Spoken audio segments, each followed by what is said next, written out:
Welcome back to my channel, y'all. It's me, Curly K, and I'm here today to bring you Beyond the Gates Season 2, Episode 96 review.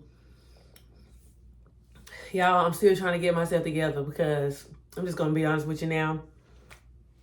Just based off that last scene alone, I'm trying to get myself together emotionally because I am pert near on the verge of tears. I'm not even going to hold you. I was in there talking myself down. This episode gonna be all out of order, Lord, but I'm just gonna talk about stuff as it comes to my mind. I hope that's okay with y'all. So, this episode is basically Derek's Fune episode, his homegoing service. Because as you know, last episode I said that we discussed that Derek's father came to get his remains. He was going to take his remains back to wherever they're from. So we don't necessarily know where Derek is from, or at least I don't remember where Derek is from. But we saw Ashley and Shanice put together a memorial service for Derek. And so they actually had it at Uptown. And so they had a collage of Derek, pictures of Derek. Ashley bought the two trinkets that Derek's father gave her. And sidebar, whoever Mr. Firefighter is, Derek's coworker, he need a full-time job. He needs a full-time job. Beyond the Gates people. But y'all, that last call,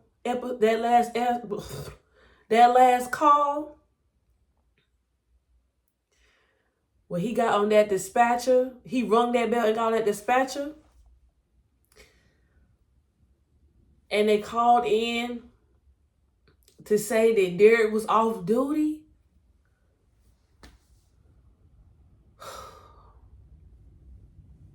No more good.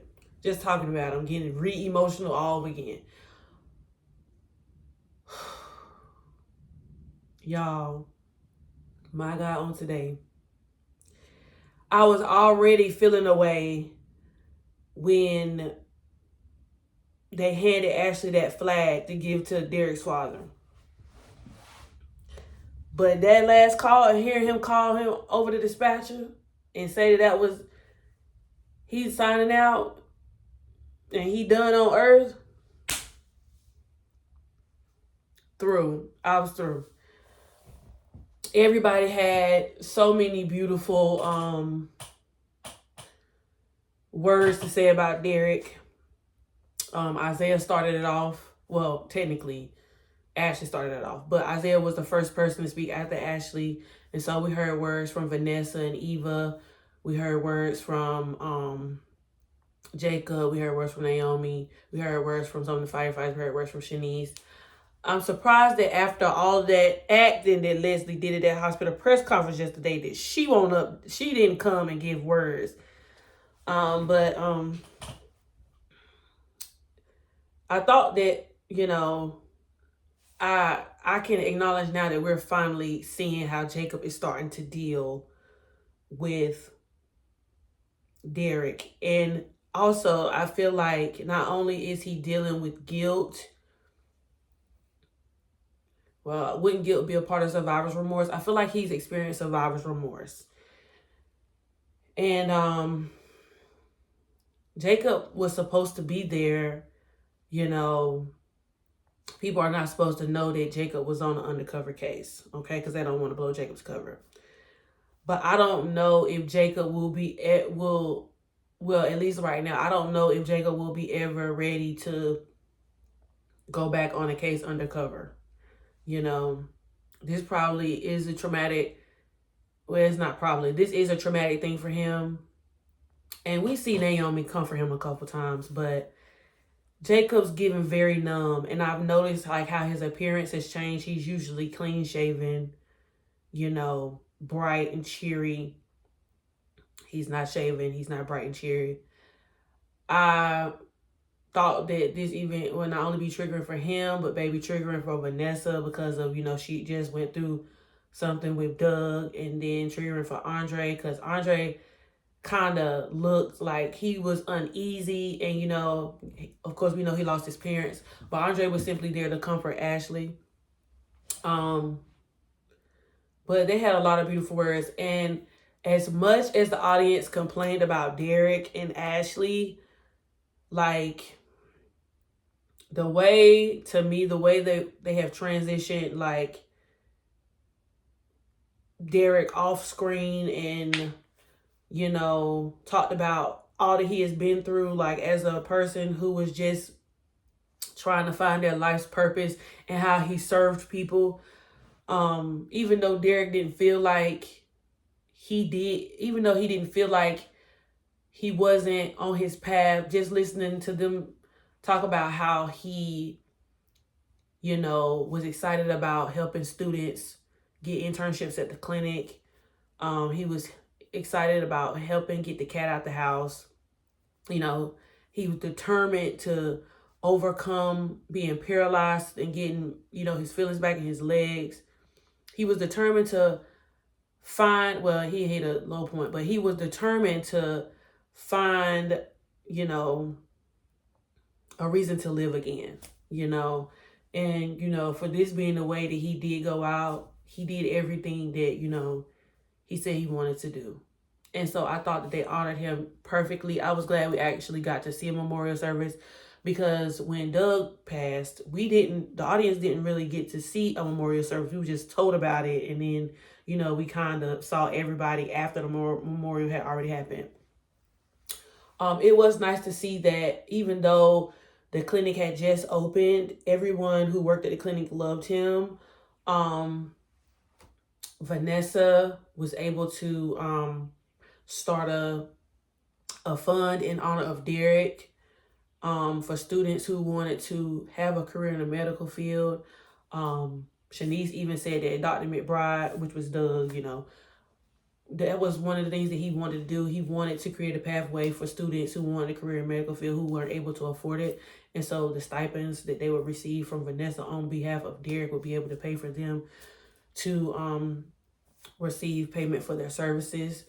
And so I just thought it was so lovely. But yeah, y'all, I think as the season is coming to an end, we're definitely going to see Jacob's side of grieving, and how Naomi is going to be able to navigate what's going on. Is this going to be another, like, bump in their relationship, or will Naomi, you know, be ready and willing to do whatever it is to help Jacob? I'm interested to see how that's going to play out.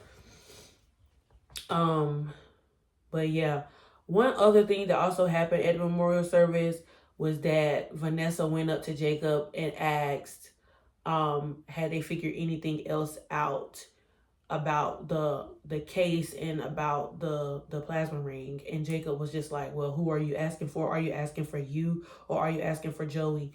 And I thought that was important for Vanessa to hear, because not only is she trying to force her relationship with Joey on everybody and get everybody willing to accept Joey, Vanessa is putting herself in the direct lane, making herself a target to not be trusted by other people in the community just because of her affiliation with Joey. I hope this was a wake-up call for her, because Jacob, had she not been with Joey, I feel like Jacob would have been open and honest with Vanessa, because Vanessa is a family friend, you know. She's very close with Danny, and Jacob knows this. And so I feel like, you know, she needed to know that, because it's not just her children who are disapproving of Joey. It's not just, you know, her friends like Danny and Nicole who are disapproving of Joey. The whole, not the whole DMV, but the whole, like, what is it called? Fairmount Crest community is disapproving of Joey. So I thought that was important. We get to see Ted and Nicole speak. Okay, so last week's trailer showed us that Ted was going to be having a conversation with Nicole about becoming the chief of staff. And, you know, listening to Ted talk about it, well, first, like, Ted was having a conversation with Nicole about just being thankful for being able to attend the Platinum Deb. He really loved being around the family. He, I guess, realized how much he is actually missing not being around and not being with Nicole on a day-to-day basis, and her not filling him in on everything that's going on. And so, you know, he just let her know that. And then he brings up the conversation of him suggesting, you know, her to the board about her taking over Leah's role. And, you know, at first she was offended that he would even, you know, recommend her for the role. But as he like described why she would be perfect for it, I thought she was kind of buying it a little bit. But it just seems that Nicole wants to continue with counseling, and that's it. She's not really interested in being in that role. I do understand what she's saying, but to me, because it's a TV show, of course, I feel like she said no now, but I do think maybe she may possibly come around, like, as she reconsiders, because Ted told her to reconsider it. I do think maybe she will consider it, and maybe she will become chief of staff. Because she did say, well, why didn't you recommend yourself for it? And then he just basically told her, like, the way that she's gifted, he's not gifted in those same ways. And so I thought that was very interesting, nonetheless. I also think I just had another thought going back to Jacob really quickly. Jacob being at the memorial service and actually giving words about how Derek was constantly, you know, texting him and calling him, but he couldn't respond to Derek. And he said he just wanted to tell Derek that, you know, when they got back, drinks would be on him. I just think that it's really Jacob's really grappling with the fact that, like, Derek is really gone. And then it's just a conversation Jacob daddy had with him last about him blaming, and I'm blaming him for Derek's death. And I can't even believe that we haven't even seen Jacob tell Naomi that. You know what I mean? Or, you know, because Naomi has been with Ashley so much, you know. I'm not saying that she's neglecting Jacob, but we haven't seen them actually sit down together as husband and wife and just, you know, have a conversation. We've mostly seen Ashley with Naomi. And even going to the next part of my conversation, leading up to it, even Danny mentions to Bill that Naomi has been with Ashley majority of the time now, and she kind of has backed off of the Madison case, which I found interesting. But as Ted and Nicole are having their conversation about his recommending her for the role, Kyle walks in or comes into the office, and, you know, Ted dismisses himself. And so obviously Kyle can see that Nicole feels away, and so he asks her what happened. And Nicole just tells him that, you know, he recommended her for the role, and Kyle tells her that she would be perfect for the role. But Kyle also brings up the fact that, you know, like, Ted and her are divorced. He kind of slightly hinted at it. He was like, Ted and her are divorced, and so they don't speak much.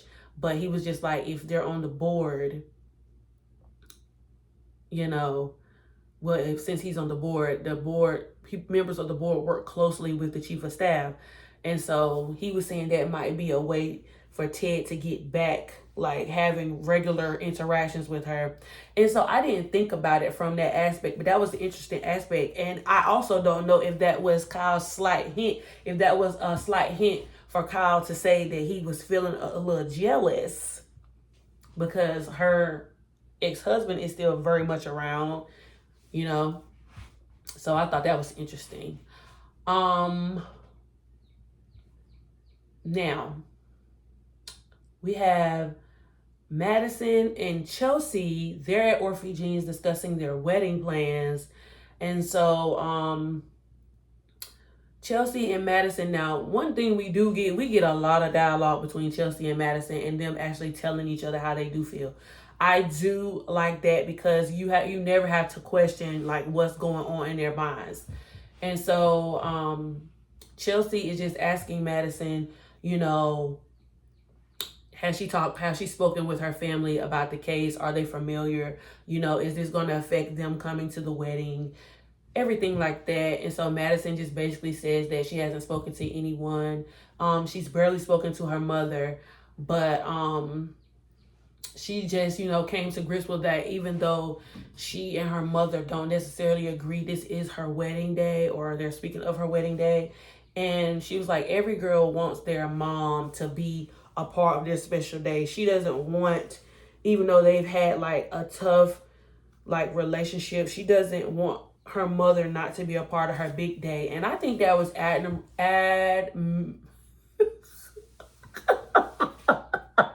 sorry y'all, admirable, that's the word. Admirable of Madison to say, because a lot of the times, and you know, I have spoken to a couple of my friends about this, like, it's, you know, we have a lot of moments in life, and if you have the opportunity to have a marriage, I know, like, no, everyone who has the opportunity to get married just wants their day to be a very special day. It's like one of the biggest moments in a person's life, male or female, and you just want the people who help shape you be around. And even if you don't necessarily, you know, have a relationship with the people who you thought would be in your life, you still think about the fact, there's always a moment where you think about the fact that, dang, they wasn't here to see that. Whether it's a loved one that has gone on, whether it's somebody who you were friends with in the past and y'all not cool no more, or whether it's a parent, you know, who's been in and out of your life. You know, it's different situations, you know what I mean? And so I appreciated the fact that, you know, Chelsea gave Madison the space to even be that vulnerable with her, because, you know, sometimes if the situation is a little sticky, it can be harder for people to open up to their partner about, you know, how they really feel about a person coming. You know what I mean? So yeah, I thought that was nice. And then of course we see this conversation with Danny and Bill. Now, I thought this conversation with Danny and Bill was very important to have. It revealed some things to us that, you know, we've probably been wondering about as audience members watching the show. I don't know what brought on this conversation. It kind of sort of just went like this. But I thought it was an interesting conversation to have. I know that Danny has always, well, we've seen Danny multiple times on screen tell Bill exactly how she felt. Bless me. Exactly how she felt, you know, about the demise of their marriage. But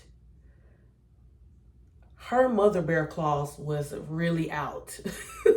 And I appreciated it because I feel like, especially with all the events going on with Anita, Bill having this situation with Vernon, and, you know, being a co-executor of their stuff, and then even the situation with Naomi being on this case with him.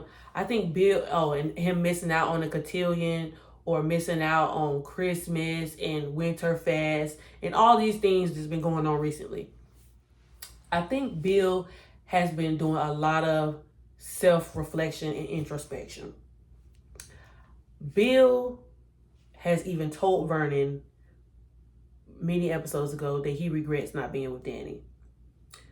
And I think this was another like jab that Bill just had to take. You know, I think he's been reflecting a lot on his decision, and, you know, how things could have just been differently had he made different choices. And even with Mike being an example, Danny tells Bill that Mike has made passes and advances at her. And he asked Danny why she never said anything, and she said specifically, I never said anything because what would it have changed? What would you have done? You wouldn't have done anything. Because she even referred to the firm as the good old boys club. And I thought that was just crazy because I don't know, it made me kind of look at Bill like a misogynistic pig.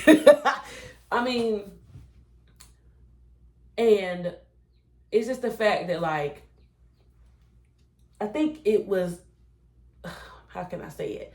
I feel like it was great for it to be mentioned because a lot of the time, women deal with so many things in the workplace that men just turn a blind eye to because they feel like because they're a man, they should just be able to do certain things. And that's not true. And for her to defend the women who went through something at Bill's firm, I know Bill had to have felt small because she even said, what about all the lawyers who came to your firm because you had the top firm in the area looking for an opportunity, but they didn't say anything because they didn't want their livelihoods to be put in jeopardy. There were women who quit the firm. She was like, or what about those people who wanted to work at your firm but heard those rumors on the street?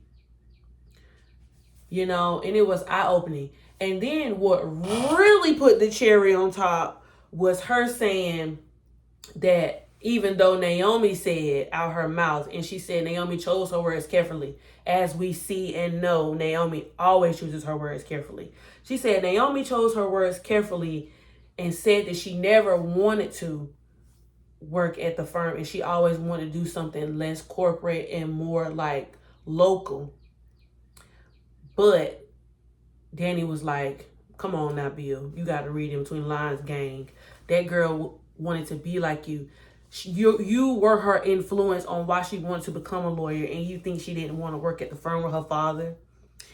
And I thought that was very, very, very, very good for Danny to bring up because as Bill and Naomi had been working together on this case for Madison, you could tell that Bill loved having Naomi around, that Naomi was his person. You know, it's like when fathers have their daughters and it's just a certain type of love, you know, like how they say mothers have love for their sons, you know, but you could just see how lit up Bill was when Naomi was there. And even Haley noticed it and was hating.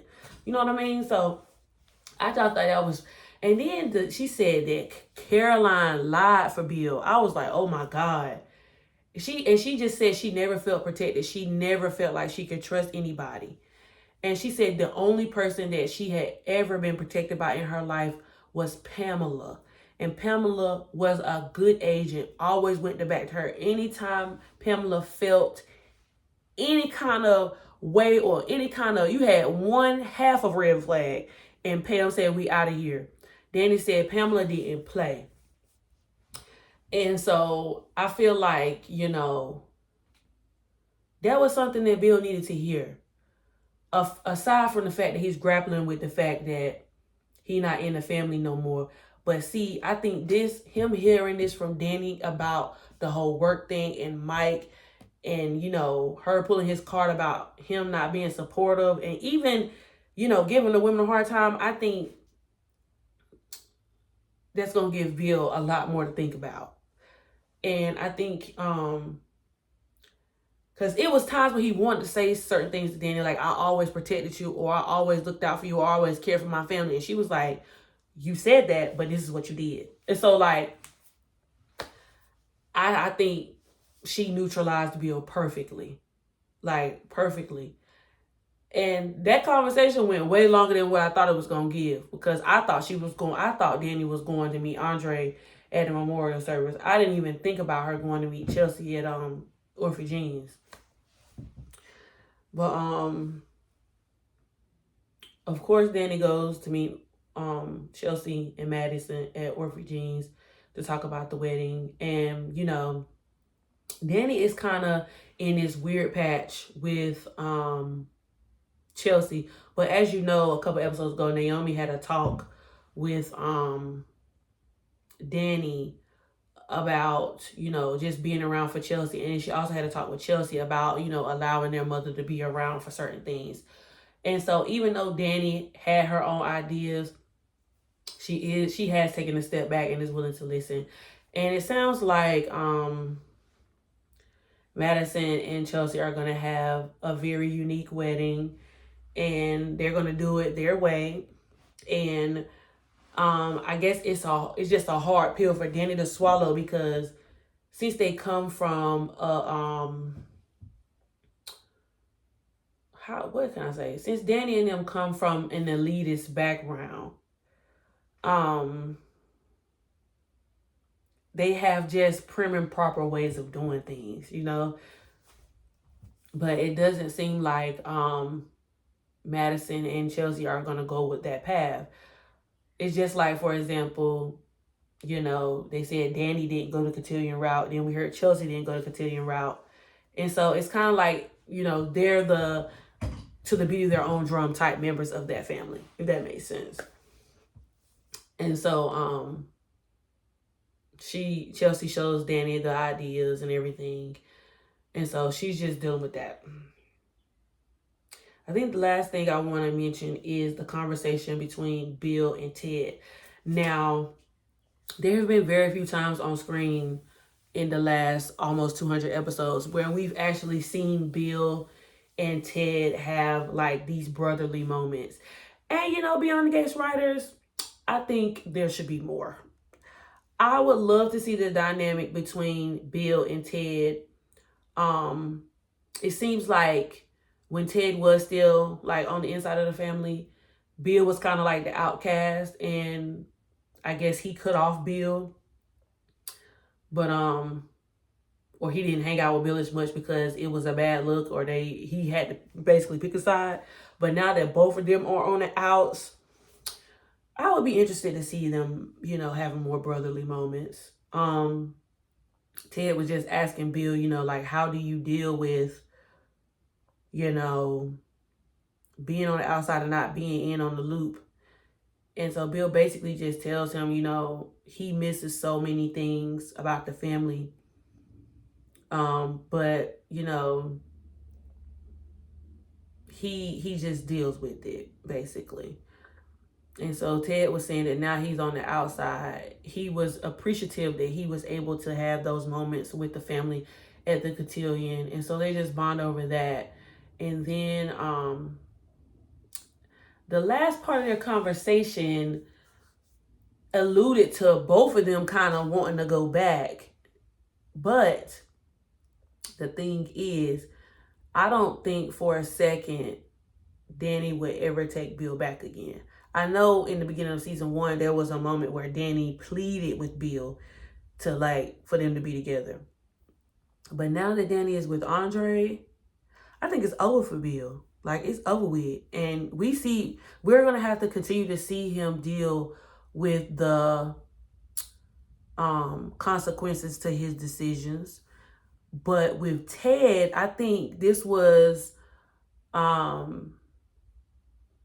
a moment where we could see that Ted has been thinking about, being a family and possibly wanting Nicole back, because he's missing out on like very like family centered moments, and it kind of just, it's like both of them feel the same. Ted's thinking about Nicole, and Nicole's been thinking about Ted. And I think that, even with Ted talking to Nicole earlier about, possibly being the chief of staff, there may have been a moment where Nicole thought to herself, the chief of staff has to work closely with the board, and I don't want to be that close in interaction with Ted, because she still may feel away. I mean, even though they've been like on the path to being friends, it may still have just been too close for her comfortability. You know what I mean? So who knows? But yeah, y'all, I think that's all I have for Beyond the Gates season 2, episode 96. We got 4 more episodes, y'all, before season 2 is over. So like, comment, and subscribe, and I'll be back with more videos. This is